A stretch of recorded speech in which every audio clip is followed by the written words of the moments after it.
پھر میں دونوں جوانوں کو وہیں چھوڑ کر آستانے کے اندر داخل ہوا۔ میں دن میں بھی یہاں کا چکر لگا کر گیا تھا جب میں اور اقبال سکندر شاہ کو بہلا پھسلا کر اپنے ساتھ تھانے لے گئے تھے۔ میں نے اس موقع پر گھوم پھر کر آستانے کے اندرونی محل وقوع کو اچھی طرح ذہن نشین کر لیا تھا تاکہ مجھے بعد میں کسی دشواری کا سامنا نہ ہو، اور واقعی اس وقت مجھے کوئی دقت محسوس نہیں ہو رہی تھی۔ جلدی میں اس ہال نما کمرے میں اللہ بخش کے نزدیک پہنچ گیا جہاں دن میں پیر سائیں اپنے عقیدت مندوں کو اپنا دیدار کرایا کرتا تھا۔ میں نے بڑی احتیاط سے ہال کے اندر جھانک کر دیکھا۔ لالٹین کی مخصوص روشنی میں ہال کے اندر مجھے اللہ بخش بیٹھا دکھائی دیا، اور وہ بالکل اکیلا تھا۔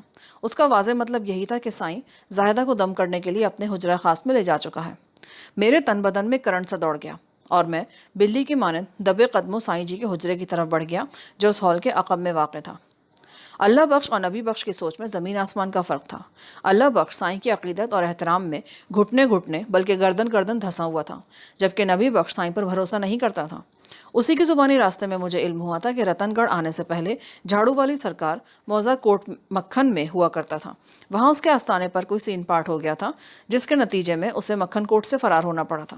نبی بخش کو اس بات کا بڑا قلق تھا کہ اس کا بڑا بھائی خواہ مخواہ سائیں کے چکر میں پھنسا ہوا تھا۔ جلدی میں سائیں کے حجرے کے سامنے کھڑا تھا۔ میں نے پلک جھپکتے میں گھوم کر حجرے کے دونوں دروازوں کا جائزہ لیا۔ عقبی دروازے کے اوپر ایک روشن دان بھی نظر آ رہا تھا جو کھلا ہوا تھا۔ حجرے کے اندر کا نظارہ کرنے کے لیے بڑا مناسب مقام تھا۔ میں احتیاط کے ساتھ حجرے کی چھت پر پہنچا اور اوپر سے جھک کر یعنی الٹا لٹک کر حجرے کے اندر جھانکا۔ حجرے میں دیے کی مدھم روشنی پھیلی ہوئی تھی۔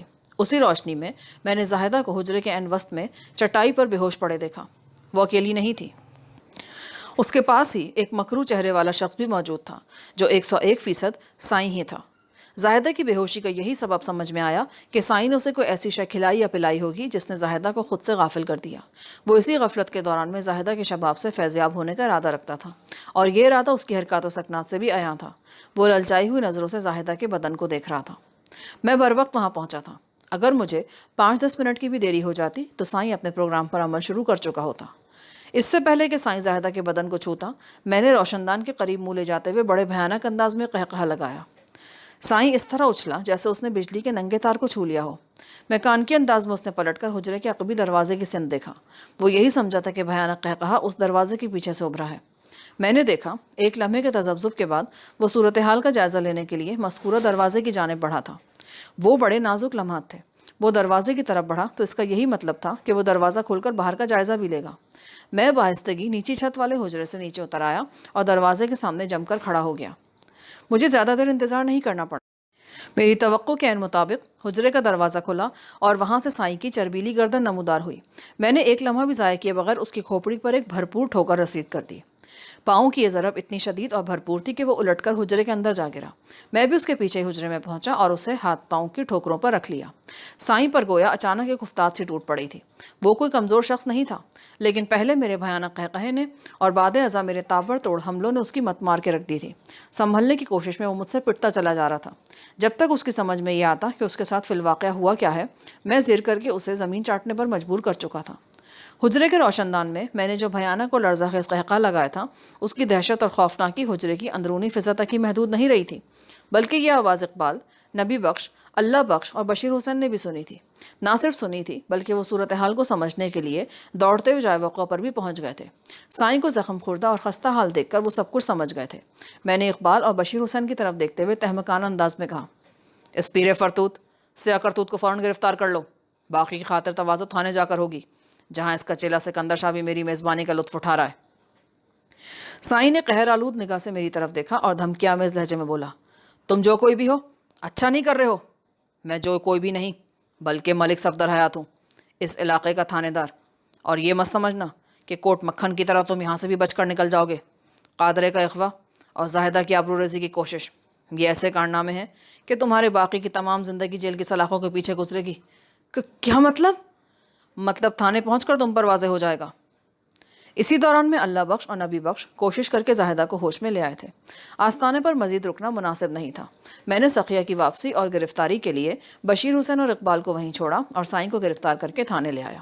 اللہ بخش اینڈ کمپنی کو میں نے ان کے گھر بھیج دیا اور ہدایت کر دی کہ دونوں بھائی صبح تھانے آ کر مجھ سے ملے۔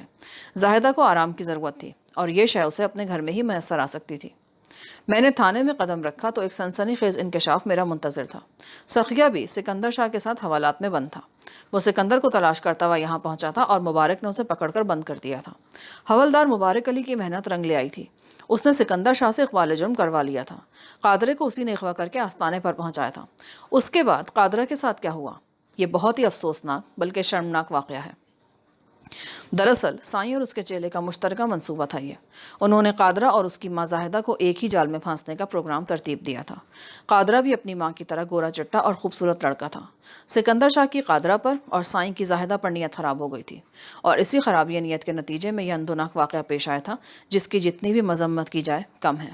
سائیں کو پتہ تھا قادرہ کی گمشدگی کے سلسلے میں اللہ بخش ضرور اس کے پاس آئے گا، پھر وہ آسانی سے اس کی خوبرو بیوی زاہدہ کو شکار کر لے گا۔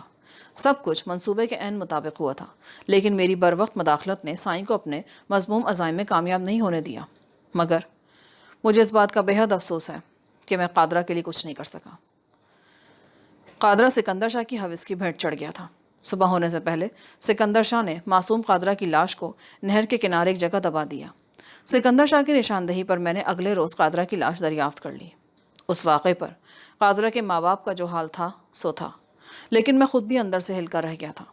سکندر شاہ گناہ کبیرہ کا مرتکب ہوا تھا۔ اسے جتنی بھی عبرتناک سزا دی جاتی کم تھی۔ میں نے اسے ٹھیک ٹھاک فٹ کرنے کے لیے پورا زور لگا دیا تھا۔ ذہین قائرین اندازہ لگانے کی کوشش کریں کہ میں نے سائیں اور اس کے چیلے کے ساتھ کیا سلوک کیا ہوگا۔ یہاں پر اس کہانی کا اختتام ہوتا ہے۔